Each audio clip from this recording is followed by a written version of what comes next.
వందనాలండి. ఈరోజు జూలై 15. దేవునితో సాన్నిహిత్యము అంటే ఏంటో చూద్దాం. కీర్తనలు 27:4. యెహోవా యొద్ద ఒక వరం అడిగితిని, దాన్ని నేను వెతుకుచున్నాను.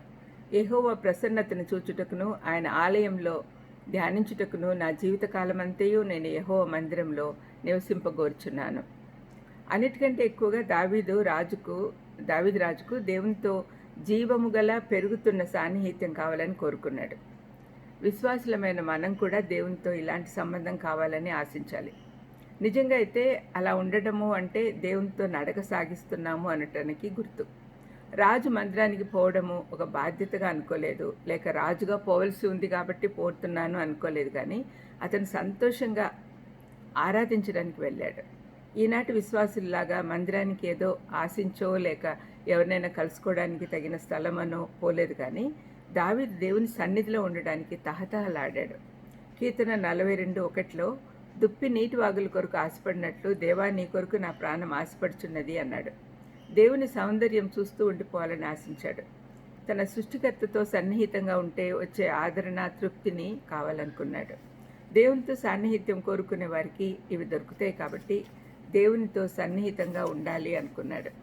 అయితే అతను దేవుని హృదయానుసారుడే. అందుకే అంటే ఇట్లాంటి కోరిక కలిగి ఉన్న వాళ్ళే దేవునికి ఇష్టలవుతారు. దావీదును దేవుని హృదయానుసారుడైనాడు.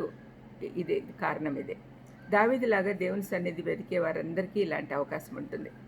మానవుని ప్రాథమిక కర్తవ్యము దేవుణ్ణి మహిమపరుస్తూ ఆయన యందు ఆనందించుట. పైకి భక్తిగల వారిగా ఉండటం వల్ల మనకు ఆనందం దొరకదు. ఆయన వాక్యం కొరకు ఆకలి దప్పులు కలిగి ఉండాలి. ఊపిరి ఆడని పరిస్థితి వచ్చినప్పుడు ఆక్సిజన్ అవసరమైనట్లుగా మనకు ఆయన అవసరం ఉంది.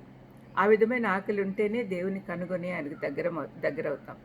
ఆయన గొప్ప లక్షణాలు తెలుసుకునే కొద్దీ ఆయనకు దగ్గర కావాలనే కోరిక ఎక్కువ అవుతుంది. మనకు ఆయన దేవునిగా ఉన్నందుకు ధన్యులం మనం. కీర్తన 42:2 నా ప్రాణము దేవుని కొరకు తృష్ణ కొనుచున్నది, జీవం వల్ల దేవుని కొరకు తృష్ణ కొనుచున్నది అని దావీదు అన్నాడు. ఇటువంటి తృష్ణ గురించి దావీదు అనేక కీర్తనలలో వ్రాశాడు. దావీదు ఆకలి దేవుని కొరకు ఆయనను కనుగొనాలనే ఆశ, ఆయనను సదా వెదకాలనే ఆశ కలిగి ఉన్నాడు.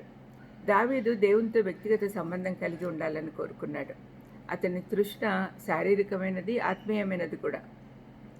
ఆయన ఏమై ఉన్నాడో దాన్ని బట్టి దేవునితో సన్నిహితంగా ఉండాలని దావీదు వలె కోరుకోవాలం మనం కూడా. ఆయన పాపులమైన మనలను ముందుగా ప్రేమించాడు కాబట్టి మనం కూడా ఆయనను ప్రేమించాలి. మన పాప పరిహారార్థము బలిపశువుగా ఈ లోకానికి వచ్చాడు ఆయన. దేవునితో వ్యక్తిగతంగా సాన్నిహిత్యం పెంచుకోవడము అంటే ఇహలోకపరంగా ఎవరినైనా ప్రేమిస్తే వారికి దగ్గరగా ఉండాలని కోరిక పుట్టడం లాంటిదే. ప్రేమ ఎక్కువైతున్న కొద్దీ దగ్గర అవుతారు కదా. అదేవిధంగా దేవుణ్ణి ప్రేమించడం మొదలు పెట్టగానే ఆయనతో సన్నిహిత సంబంధం కలిగి ఉంటాం. ప్రార్థన చేసుకున్నాం. దయమేడ యేసునాయనా, దావీదు లాంటి కోరిక మాకు కూడా కలిగేటట్టు చూడండి. మీతో ఎప్పుడు దగ్గరగా ఉండాలని, మీతో సంబంధం కలిగి ఉండాలని మాకు ఆశ కలిగేటట్టు చేయమని యేసుక్రీస్తు నామమున వేడుకుంటున్నాను తండ్రి. ఆమేన్. God bless you.